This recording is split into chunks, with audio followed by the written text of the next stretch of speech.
Chers amis, bonjour. Donc on se retrouve aujourd'hui dans le cadre du projet Matmidim et nous allons étudier la Sugya de Shomea Keone, le programme du mardi Shiur Aleph. Donc on a une Mishnah dans Masechet Brachot Daf Chaf Amud Bet. Que nous dit la Mishnah? Baal Keri Me'arer Belibo. Il faut savoir que Baal Keri, c'est une personne qui a eu une émission d'une semence et cette personne-là devient tamé. Selon la Torah, elle ne peut pas manger de trouma. Ezra, il a été métaken que celui qui a eu cette impureté, qui devient tamé par cette semence, il ne peut pas étudier la Torah et il ne peut pas faire de tefila. Donc à cause de ça, nous dit la Mishnah, Baal Keri, Me'arer Belibo, on parle du Kriyat Shema. Le Baal Keri, il ne peut pas étudier, il ne peut pas faire de tefila, mais il a le Kriyat Shema. Le Kriyat Shema, c'est une obligation de la Torah. Ezra ne peut pas annuler une obligation de la Torah. Donc qu'est-ce qu'il doit faire? Me'arer Belibo. Il doit le dire, le penser dans son cœur. C'est-à-dire pas le sortir de sa bouche, mais il doit le dire dans son cœur. Ve'eno mevarech, il ne pourra pas faire de bracha, lo lefanea velo leacharea. C'est-à-dire qu'on sait très bien que dans le Kriyat Shema, que ce soit le matin, que ce soit le soir, on a des brachot. Le matin, on a deux brachas qui viennent avant le Kriyat Shema, la bracha de Yotzer Or et la bracha de Avaraba. Après, on a Emet Veyatziv avec Gaal Israël, ça c'est le matin, qui vient après le Kriyat Shema. Donc, lo lefanea velo leacharea, il ne pourra ni faire les deux brachot qui viennent avant, ni la bracha qui vient après. Et le soir aussi, on a deux brachot avant, deux brachot après. Le soir, on a Asher Bidvaro Mari Varavim. Après, Avatolam Bet Yisrael Amecha Afta. Et après, ça c'est avant le Kriyat Shema. Après, on a aussi la bracha de Emet Ve'emuna. Après, on a Shkivenu. Donc, le Baal Keri, celui qui a la Touma de Baal Keri, ne pourra faire de bracha ni avant, ni après. Ça, c'est sur le Kriyat Shema. Par contre, le Kriyat Shema, il devra, Me'arer Belibo, il devra le dire.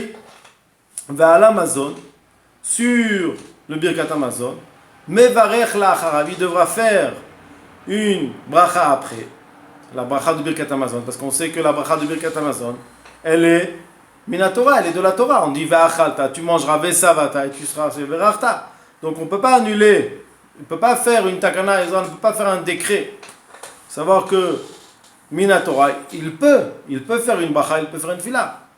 L'interdit dans notre Mishnah se base sur une takana d'Ezra. La takana, c'est un décret qu'a instauré Ezra, que tant qu'il ne s'est pas purifié en allant au mikvé, en s'immergeant dans un mikvé, et qu'il n'a pas attendu la nuit, il ne peut pas étudier de la Torah et il ne peut pas faire une fila. Mais tout son décret, c'est se considère des choses où il n'a pas d'obligation. Le Kriyat Shema, où il a une obligation, il doit obligatoirement, mais arrête, il doit le penser dans sa tête. Et le Birkat Amazon aussi. Birkat Amazon, il doit faire la bracha, va à l'Amazon, mevarech la'acharav, il doit faire une bracha après, ve'eno mevarech lefanav, et par contre, il ne pourra pas faire de bracha avant. La bracha de Hamotzi lechem min haaretz, c'est une bracha mid'Rabanan. Et donc, s'il y a une takana qu'on ne fait pas de brachot tant qu'il a cette touma-là, donc ça inclut aussi la Motzi lechem min haaretz. Donc, dans la Mishnah, on a deux halachot. Une concernant le Kriyat Shema, que le Baal Keri ne peut que être me'arer, c'est-à-dire dire dans son cœur. On dit méditer, peut-être. On ne dit pas méditer dans sa tête le Kriyat Shema, mais il ne pourra pas ni faire la bracha d'avant, ni faire la bracha d'après. Ça, c'est la première halakha. Deuxième halakha, c'est le Birkat Amazon. Le Birkat Amazon, il ne saura pas se faire sur la bracha, sur ce que l'on mange, ne pourra se faire qu'après, parce que c'est midoraita, mais il ne pourra pas faire de bracha avant. Ça, c'est la vie de Tana Kama, le premier Tana de notre Mishnah. Rabbi Yehuda, mais Rabbi Yehuda est cholek. Mevarech lifnem velo la'acharem. Rabbi Yehuda dit non. Mevarech lifnem vela'acharem. Il doit faire une bracha avant et après. En fait, Rabbi Yehuda, qu'est-ce qu'il pense? Il pense que il peut faire une bracha sur le Kriyat Shema avant, après, avec sa bouche. Il n'y a pas besoin, il ne dit pas qu'il faut être me'arer. Donc on voit qu'il y a deux points de discussion entre Tanakama et Rabbi Yehuda. Premier point, c'est est-ce qu'on doit le dire ou on doit être me'arer, on doit le méditer. D'après Tanakama, on ne peut que méditer. Et d'après Rabbi Yehuda, on peut le dire, me'varer avec sa, il dit avec sa bouche. Deuxième point de Machloket, deuxième point de discussion, c'est que d'après Tanakama, on ne pourra pas faire de brachot ni avant ni après. Alors que d'après Rabbi Yehuda, que ce soit le Kriyat Shema, que ce soit le Birkat Hamazon, on fait la bracha avant et après. Et là, la halakha, elle est comme Rabbi Yehuda. C'est-à-dire que même si quelqu'un il a eu une semence, il devra faire les brachot et la tfila et il pourra étudier. Amar Avina. Donc, la Gemara, elle revient sur l'avis de Tanakama. Qu'est-ce qu'il nous dit Tanakama? Tanakama dit que le Kriyat Shema, le Birkat Hamazon, ce qui est l'objet, il le dit Be'irur, avec méditation. Seulement en méditant dans sa tête, en pensant les mots dans sa tête. Zotomeret, de là on peut déduire, Irur, Kedibour. La personne qui médite, c'est comme si elle l'avait dit. Deis al kanata. Parce que si tu penses que l'af Kedibour d'ami, ce n'est pas considéré comme si lui-même avait prononcé, lama me'arer. Alors, à quoi ça sert? À quoi ça sert si tu dois dire tout Kriyat Shema et tu ne fais que le méditer, et la méditation n'est pas considérée comme si tu l'avais dit, alors tu n'as rien fait. Et la maille, alors qu'est-ce que tu vas me dire? Non, Irur Kedibur. Si tu médites, c'est comme si tu l'avais dit. Alors la question qui se pose, Yotzi Bisfatav, s'il n'y a pas de différence entre quelqu'un qui médite et quelqu'un qui dit, alors on devrait lui permettre de le dire avec sa bouche. Qu'est-ce que la Gemara répond? Kede eshkachan besinai. C'est-à-dire qu'en fait, sur quoi se base le décret de Ezra? Ezra a décrété que celui qui a cette touma de Baal Keri, il ne peut pas faire de bracha ni de tfila. Quel est son mécor? Quelle est sa source? Alors on dit eshkachan besinai. Qu'est-ce qui a marqué dans le Sinaï? Il faut savoir que lorsqu'ils ont reçu la Torah, Moshe Rabbeinu, il leur a dit 3 jours avant, Al tikshu alaïcha, ne pas avoir de relation avec vos femmes. Et sur cette séparation-là, que Ezra a appris que quoi? Que quelqu'un qui veut étudier, il doit se tremper au mikvé, s'il a eu cette touma-là. Pourquoi? Parce qu'il y a marqué Ve'odata levanecha, quand tu étudieras, tu apprendras à ton enfant. Alors, Yom Asher Amata Lifnei Hashem B'chorev, tu es dans les mêmes conditions que quand tu t'es tenu devant Akadosh Baruch Hu, à Chorev, c'est sur le mont Sinaï. Et donc de là, on voit que quoi? Que tu dois être dans la même Gdusha, dans la même sainteté. Tu ne peux pas te permettre de dire, d'après Ezra, d'après le décret d'Ezra, tu ne peux pas permettre de faire une étude, d'étudier la Torah, ou de faire une tfila, une bracha, si tu es impur. Alors là, on essaie de comprendre. Alors comment on répond? Est-ce que Irur qui dit bourg ou Laf qui dit bourg? Est-ce que méditer c'est comme dire? Alors on comprend que qu'est-ce que nous dit la Gemara? Irur qui dit bourg. Par contre, pourquoi on ne peut pas? Donc Irur, ça veut dire méditer, c'est comme si on s'acquitte comme si on l'avait dit. Non, pourquoi on ne peut pas le dire explicitement? Non, parce qu'en Sinaï, au mont Sinaï, on voit que quoi? Qu'il y avait un interdit de le dire. Mais dans quel contexte, dans quel contexte les Bnei Israël ont dit quelque chose au mont Sinaï? Les Bnei Israël ont reçu les 10 commandements. Une partie a été dite par Akadosh Baruch Hu, une partie de Hashem. Eux n'ont rien dit, ils ont fait qu'écouter. Et là, dessus vient le Tosfot. Regardez ce que dit Tosfot. Kedesh kachen besinaï. Tosfot nous dit Pirouche, explication. Afalgav de Kedibur dami, même si on va considérer sa méditation comme si lui-même l'avait prononcé. L'Einyan Sheyatsa, on va considérer qu'il s'est acquitté de son chiyuv, de son obligation. Mikol makom, quand même, lav kedibur dami. Ce n'est pas considéré comme si il avait lui-même sorti de sa bouche, comme s'il en avait parlé. L'Einyan Sheye Baal Keri asur la'arer. En fait, on permet au Baal Keri de méditer, mais on lui interdit de sortir de sa bouche ces mots-là. Pourquoi? Kedesh kachen besinaï, comme on a vu au mont Sinaï. De'aya sham dibur au mont Sinaï, qu'est-ce qui s'est passé? Akadosh Baruch Hu a parlé. Ils devaient se préparer, ils devaient se purifier, ils devaient se tremper avant d'écouter les paroles du mont Sinaï. Dans ces trois mots-là, nous pose une question. Ils n'ont pas parlé au mont Sinaï. Tu veux apprendre l'interdit de parler des paroles de Torah au Baal Keri du mont Sinaï. Mais chaque coup, eux, ils se sont tus. Afalpi, bien que Shayou, Shotki, ils se sont tus. Ils n'ont rien dit. Shomea Keone. Tosfot nous dit quelque chose de très fort. Du fait qu'ils ont écouté. Et que quoi? Et qu'ils ont eu l'intention d'écouter. Alors c'est comme si c'est considéré que quoi? Comme s'ils avaient répondu, comme si eux-mêmes avaient dit. Ça veut dire que quoi en fait? C'est quelque chose de très très fort. C'est-à-dire que d'écouter une parole, c'est considéré comme un dibour, comme parler, encore plus que la personne qui médite. C'est-à-dire qu'il y a deux cas de figure. Une personne qui est chez lui tout seul, il n'écoute personne, il médite.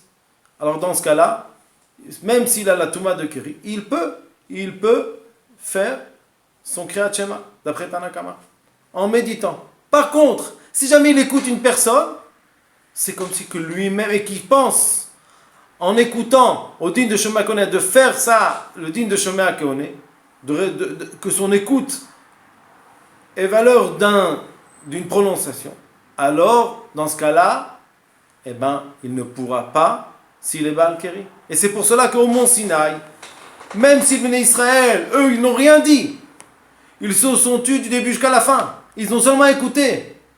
Il a fallu qu'ils fassent attention de ne pas être tamé de la Touma de Baal Keri.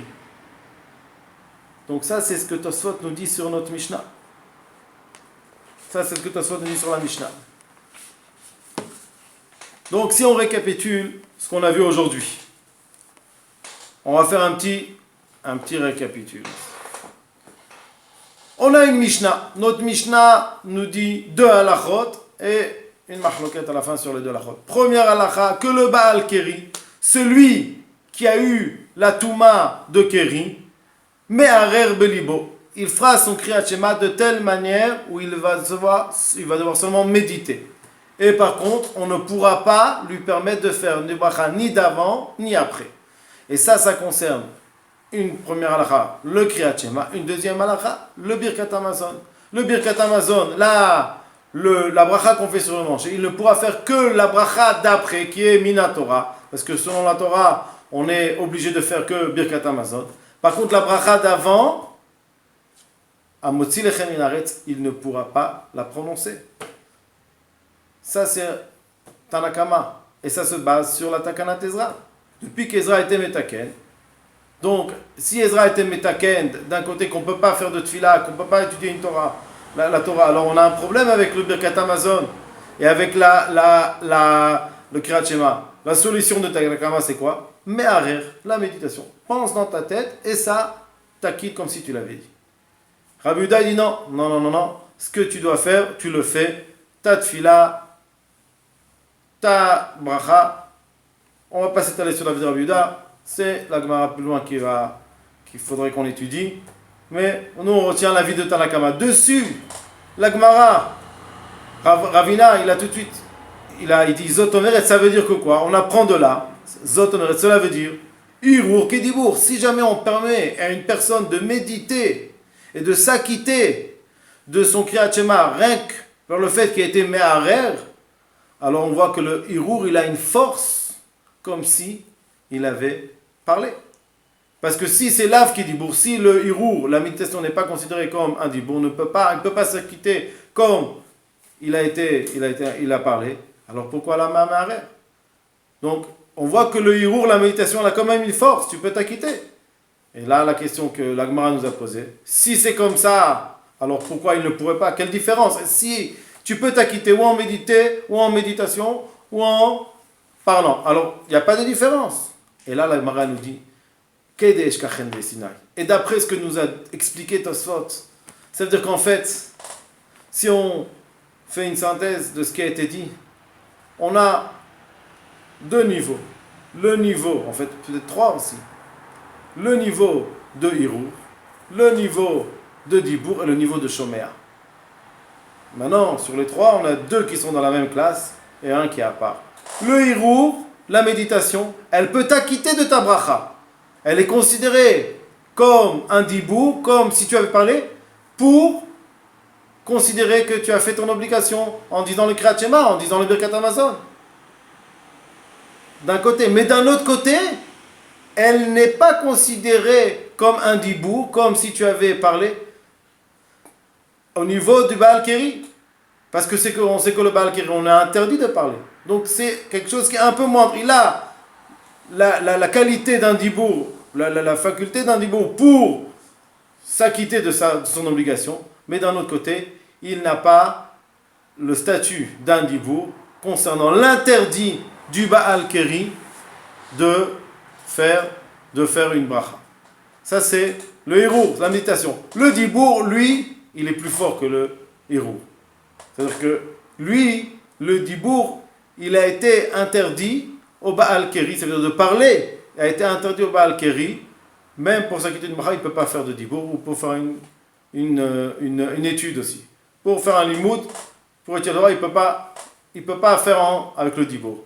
Et il y a la troisième chose, c'est le Shomea, qui a le même statut que Dibour, que lui-même le Shomea, il ne peut pas s'acquitter, le Shomea, écoutez-moi bien, le Shomea, il ne peut pas, s'il est Baal Keri, s'acquitter en écoutant une personne, parce qu'il est considéré comme si lui-même, il avait dit la chose. Il est encore plus fort que celui qui médite. Celui qui écoute, c'est encore plus fort que celui qui médite. On peut le comprendre. Écoutez un Dibour, le Dibour, c'est qui on est, c'est comme la personne, et ça il faut comprendre comment ça marche. Peut-être par la suite on le apprendra. Mais écouter une personne, c'est comme si nous-mêmes nous l'avons prononcé, ça a un impact comme si nous l'avons prononcé, et donc c'est interdit au Baal Keri. Voilà, chers amis, c'était le programme du mardi avec la Sugya dans Brachot et avec le Tosfot. Que Bezrat Hashem, qu'on puisse toujours être dans la joie et étudier beaucoup de Torah. Je vous remercie.